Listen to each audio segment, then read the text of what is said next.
वहीं दूसरी तरफ स्मॉलर लेवल में बीजेपी इस तरह टिकट बांट रही है जैसे बच्चों को चॉकलेट बांटा जाता है। जितने कांग्रेस के नेता हैं वो देखते देखते बीजेपी में चले गए, तो पब्लिक सोचने में मजबूर है कि हम वोट बीजेपी को दे रहे हैं या कांग्रेस को। और किसान आंदोलन का क्या, लद्दाख आंदोलन का क्या, और एक ऐसा आंदोलन जिसे नजरअंदाज किया गया, इन सब का क्या? कहीं सचमुच बीजेपी गलत तो नहीं?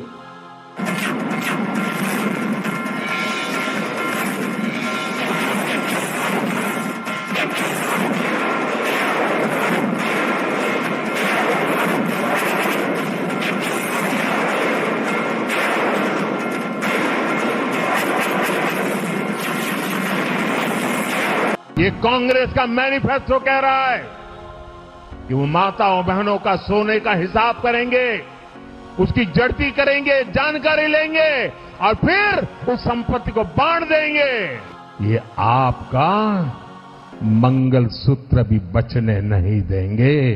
70 सालों से ये देश स्वतंत्र है। 55 सालों के लिए कांग्रेस की सरकार रही है। किसी ने आपसे सोना छीना, आपके मंगलसूत्र छीने।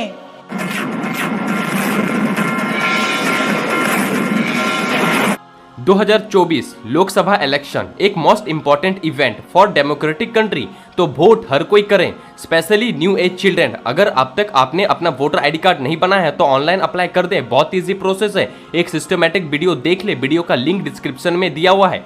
16 मार्च 2024 को इलेक्शन कमीशन ऑफ इंडिया ने 2024 लोकसभा इलेक्शन शेड्यूल लॉन्च किया था, जो कि 7 फेज में लिया जाने वाला है। साथ ही इन सातों को कलर से इंडिकेट कर दिया गया है, जो कि पहचान देता है जियोग्राफिकल लोकेशन का। अगर आपको नहीं पता कि आपको किस दिन वोट देना है तो डिस्क्रिप्शन में एक लिंक है जिसमें ऑल ओवर इंडिया में कौन से सिटी में कब इलेक्शन है उन सब का इंफॉर्मेशन मेंशन है, जिससे आपको आपके शहर में कब इलेक्शन है वो जानने में मदद होगी। इलेक्शन का डेट है 19 अप्रैल से 1 जून तक और रिजल्ट 4 जून।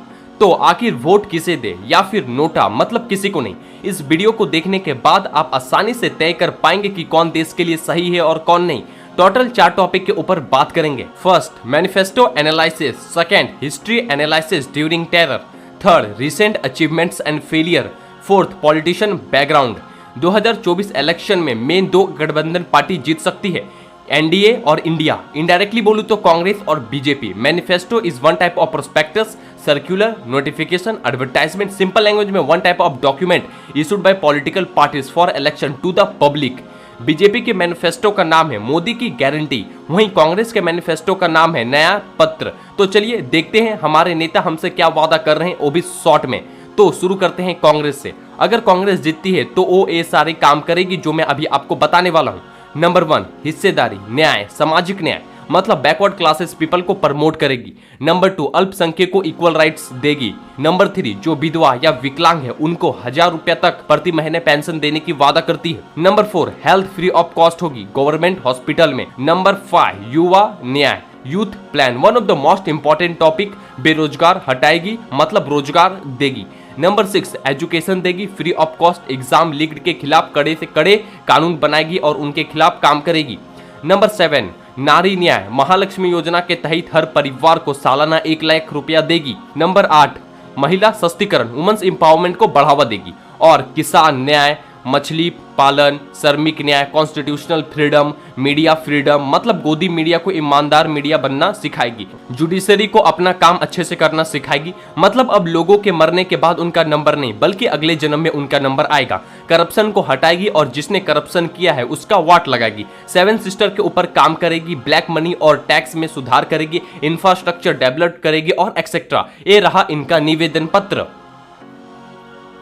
वहीं बात करते हैं भारतीय जनता पार्टी के मैनिफेस्टो के बारे में, मतलब मोदी की गारंटी।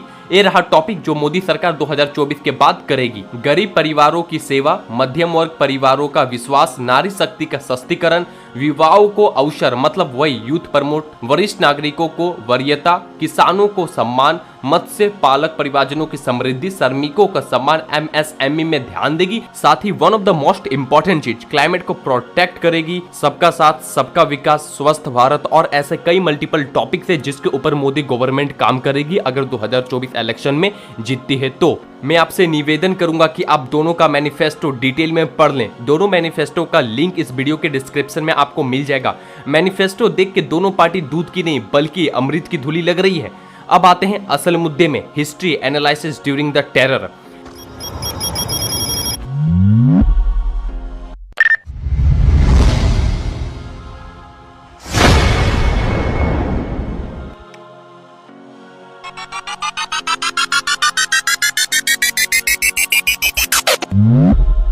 देखो, education, economic, unemployment, infrastructure development और others growth of development for nation ये तब मुमकिन है जब इंसान जिंदा हो। Right to life, one of the most important thing.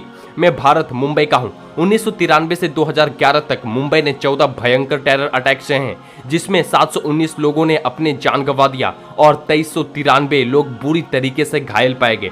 ये सिर्फ एक सिटी का रिकॉर्ड है। 1980 से 2023 तक जितने भी टेरर अटैक हुए हैं देश में, उन सब का रिकॉर्ड आपको पता होना चाहिए। साथ ही उस समय कौन सी गवर्नमेंट थी, तब आप आसानी से चुन सकते हैं कि हमें किसको वोट देना है। बिकॉज कोई भी टेरर अटैक में central government big role play करते हुए नजर आती है। देखने वाली बात है उस सिचुएशन में उनका क्या डिसीजन था, इन सारे सर्कमस्टांसेस में कैसे प्रॉब्लम को फेस करती है और टेररिस्ट को जहन्नुम पहुंचाने का काम करती है या फिर बिरयानी खिलाती है। मैंने डिस्क्रिप्शन में मल्टीपल लिंक दी है, जिसमें से एक लिंक टेरर अटैक का है, मतलब अब तक जितने भी टेरर अटैक हुए हैं 1980 से लेकर 2023 तक, उसमें सारे टेरर अटैक मेंशन्ड है। तो प्लीज आप पीडीएफ डाउनलोड करें और अच्छे से उसका एनालाइज करें। और दूसरा, अब तक जितने भी प्रधानमंत्री बने इस देश में, उनका कार्यकाल विद फुल इंफॉर्मेशन, जिससे आपको पता चल जाएगा कि कौन सा गवर्नमेंट सेंटर में थी ड्यूरिंग टेरर इवेंट। पहले डिफेंस में ताकत होना चाहिए, वो भी ईमानदारी पूर्वक। Next topic, recently achievement and failure.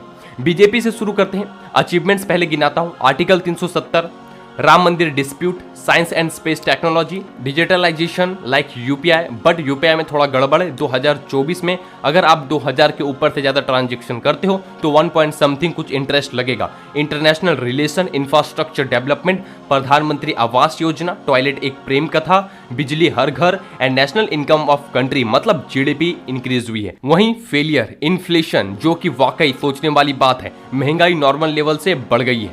नोटबंदी, Rafale deal, erectile bond, unemployment, judiciary, constitution, media control by central government, corruption involve और गद्दारी। मिनिमम 5 करोड़ वोट का नुकसान आसानी से। कोविशील्ड वैक्सीन के साइड इफेक्ट होने का संभावना है। अकॉर्डिंग टू एस्ट्राजेनेका कंपनी, जिन्होंने ये वैक्सीन बनाया था, उन्होंने कोर्ट के सामने ये बात माना है। But according to news report, शुरुआती 40 दिन में इसका असर देखा जाता है, अदरवाइज कुछ नहीं होगा। But I am not sure, मेरे ख्याल से इसका असर डेफिनेटली कहीं ना कहीं भाई साहब होगा, बिकॉज ऐसा कैसा कि 40 दिन में नहीं हुआ तो नहीं होगा। तो मेरे ख्याल से एक फेलियर में आ सकता है। अब आते हैं कांग्रेस के ऊपर। अचीवमेंट्स, भारत जोड़ो यात्रा। वहीं failure according to state government, जहां पे कांग्रेस पार्टी रूल कर रही है, जैसे कि कर्नाटक, हिमाचल प्रदेश, तेलंगाना, साथ ही तमिलनाडु और झारखंड, बट अलायंस में वहां का हालत थोड़ा खराब चल रहा है। जैसे कि कर्नाटक, तेलंगाना, तमिलनाडु वाटर क्राइसिस से पीड़ित है, हिमाचल प्रदेश में क्लाइमेट का इशू है, झारखंड में गरीबी और करप्शन देखा जा सकता है। अब सबसे महत्वपूर्ण बात, नेताओं का बैकग्राउंड, मतलब पॉलिटिशियन बैकग्राउंड, जो इस देश को चलाने वाले हैं। बीजेपी से स्टार्ट करते हैं। नरेंद्र मोदी, अमित शाह, योगी आदित्यनाथ, अन्नामलई, राजनाथ सिंह, नितिन गडकरी, डॉक्टर सुब्रमण्यम जयशंकर, श्रीमती निर्मला सीतारमण, पीयूष गोयल, श्री किरण रिजिजू और बहुत सारे ऐसे लोग हैं जो कि शामिल है बीजेपी गवर्नमेंट में। इनका एक्सपीरियंस और नॉलेज ठीक ठाक है इस देश को सही चलाने में, वो भी डिफरेंट सेक्टर में। अब आते हैं कांग्रेस में। भाई साहब थोड़ा डेंजर नाम है। मल्लिकार्जुन, राहुल गांधी, ममता बनर्जी, एमके स्टालिन, लालू प्रसाद यादव, अखिलेश यादव, अरविंद केजरीवाल, हेमंत सोरेन, शरद पवार, नीतीश कुमार, महबूबा मुफ्ती, उद्धव ठाकरे और फारूक अब्दुल्ला। इन सब का बैकग्राउंड थोड़ा खराब है। कोई चारा घोटाले में फंसा है, तो किसी को स्पीच देने नहीं आता है, कोई कट्टर सनातन विरोधी है, तो कोई करप्शन में जेल चला गया, किसी ने अपनी पार्टी खो दी, तो कोई संसद में पॉपुलेशन को कम करने का तरीका बता रहा है, वो भी फुल बिहारी अंदाज में। और मल्टीपल ऐसे एलिगेशन है जो इन सब नेताओं के ऊपर लगी हुई है।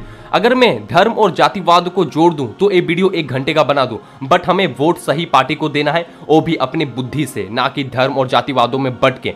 हर पार्टी में मिलावट है, लेकिन जिसमें कम है हमें वो चुनना चाहिए। नोटा का भी बटन है, तो मेरे ख्याल से वो भी एक सही ऑप्शन रहेगा।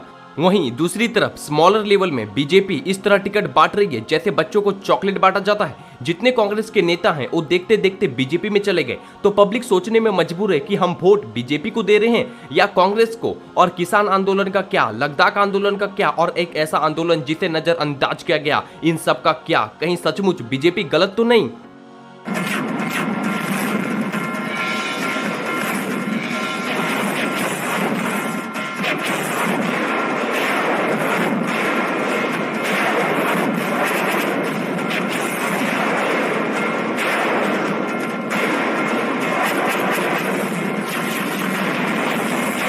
ये कांग्रेस का मैनिफेस्टो कह रहा है कि वो माताओं बहनों का सोने का हिसाब करेंगे, उसकी जड़ती करेंगे, जानकारी लेंगे और फिर उस संपत्ति को बांट देंगे। ये आपका मंगलसूत्र भी बचने नहीं देंगे।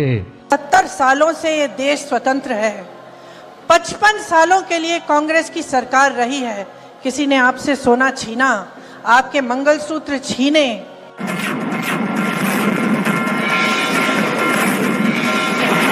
तो आप किसे वोट दे रहे हैं वो कमेंट करना ना भूले। सो होप गाइस वीडियो पसंद आया हो तो लाइक कमेंट सब्सक्राइब करना ना भूले। शुक्रिया।